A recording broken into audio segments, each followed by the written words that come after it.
స్తుతి గీతముని పాడెదము. అందరం స్తుతి స్తోత్రములు చెల్లింతుము. స్తుతి గీతముని పాడెదము.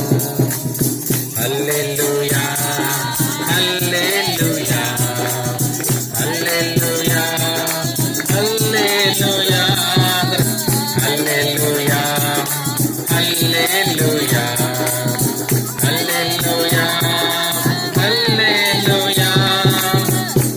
స్తోత్రములు చెల్లింతుము. స్తుతి గీతమునే పాడెదము. ప్రభు ప్రేమకు నే పాత్రుడనా, ప్రభు కృపలకు నే నార్పుడనా. ప్రభు ప్రేమకు నే పాత్రుడనా, ప్రభు కృపలకు నే నార్పుడనా. హల్లెలూయా హల్లెలూయా హల్లెలూయా హల్లెలూయా హల్లెలూయా హల్లెలూయా.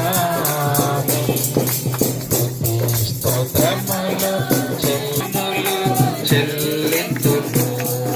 స్తుతి గీతములే పాడెదము.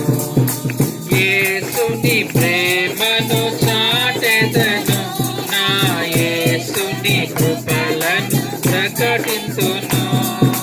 యేసుని ప్రేమను, నా యేసుని కృపలను ప్రకటింతును. సాక్షిగా నేనుందును, నా యేసు కొరకనే జీవింతును. యేసుకై సాక్షిగా నేనుందును, నా యేసు కొరకనే జీవింతును. హోసన్నా హోసన్నా హోసన్నా. అందరం బిగ్గరగా హోసన్నా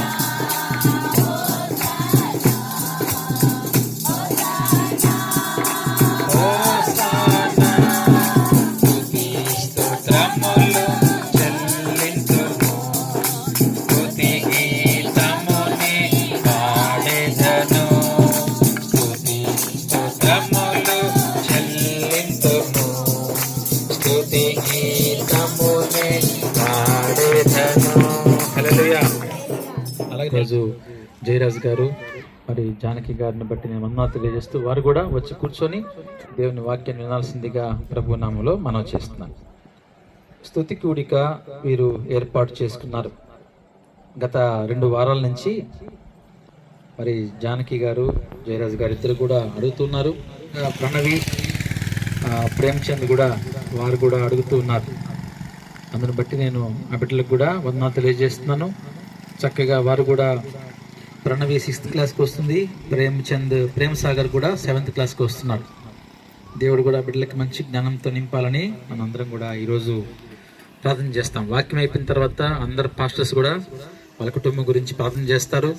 కొంత సమయము మనము ప్రార్థనలకు ఇద్దాము ఈ వాక్యం అయిపోయిన తర్వాత. ఈ కుటుంబము గురించి చెప్పాలంటే జయరాజ్ గారు మరి మా దగ్గరికి మన సంఘానికి వస్తున్నప్పటి నుంచి కూడా క్రమంగా వస్తూ మరి జానకి అయితే నాకు ఎప్పటి నుంచో పరిచయమో, చాలా కాలం నుంచి మన సంఘానికి వస్తూ ఉంది. తర్వాత ఒకరోజు ఇక్కడ సువార్త ఏర్పాటు చేసినప్పుడు ఆ సమయంలో జయరాజ్ గారు మనకు పరిచయం అయ్యారు. ఆ రోజు వాళ్ళ గృహంలో ఇక్కడ చేరి ప్రార్థన చేసినప్పటి నుంచి మరి జయరాజ్ గారు కూడా వస్తున్నారు. అదేవిధంగా వాళ్ళ కుమార్తెని బట్టి కూడా నేను సంతోషిస్తున్నాను. దేవుని వాక్యాన్ని ధ్యానం చేసుకుందాము. రోమాపత్రిక 12వ అధ్యాయంలో మనం చూసినప్పుడు ఇక్కడ ఒక మాటను చూస్తున్నాము. యేసుక్రీస్తు దాసుడును అపోస్తలుడుగా నుటకు పిలువబడిన వాడును దేవుని సువార్త నిమిత్తము ప్రత్యేకింపబడిన వాడైన పౌలు రోమాలో ఉన్న దేవుని ప్రియులందరికీ అనగా పరిశుద్ధులుగా ఉండుటకు పిలువబడిన వారందరికీ శుభమని చెప్పి వ్రాయినది. ఈ రోమా సంఘానికి ఇక్కడ రాస్తూ ఉన్నాడు. ఎవరు రాస్తున్నారు? అపోస్తలుడైనటువంటి పౌలు. అక్కడ ఒక మాటను గమనించారా? అక్కడ ఏముంది? పరిశుద్ధులుగా ఉండుటకు అనే మాట ఉంది. అక్కడ ఏముందండి? పరిశుద్ధులుగా ఉండుటకు. ఈరోజు ఈ మాట చాలా ప్రాముఖ్యమైనది. అపోస్తుడైన పౌలు మరి రోమాలో ఉన్నటువంటి దేవుని ప్రియులకు ఈ మాట రాస్తున్నాడు. ఈరోజు అదే మాట మనతో కూడా దేవుడు మాట్లాడుతున్నాడు. ఇక్కడ ఎవరైతే చేరి ఉన్నారో, కూర్చోన్నారో, మీ అందరితో కూడా దేవుడు ఈ వాక్యం ద్వారా ఈరోజు మాట్లాడబోతున్నాడు. దేవుని యొక్క ప్రణాళిక ఏంటంటే మనము పరిశుద్ధులుగా ఉండాలి. హల్లెలూయా. ఆ మాట చాలా ప్రాముఖ్యమైనది. పరిశుద్ధమైనటువంటి ప్రవర్తన మనం కలిగి ఉండాలి అని మనల్ని దేవుడు పిలుస్తూ ఉన్నాడు. తర్వాత చూడండి, మన తండ్రి అయిన దేవుని నుండి, ప్రభు అయిన యేసుక్రీస్తు నుండి కృపా సమాధానములు మీకు కలుగునుగాక.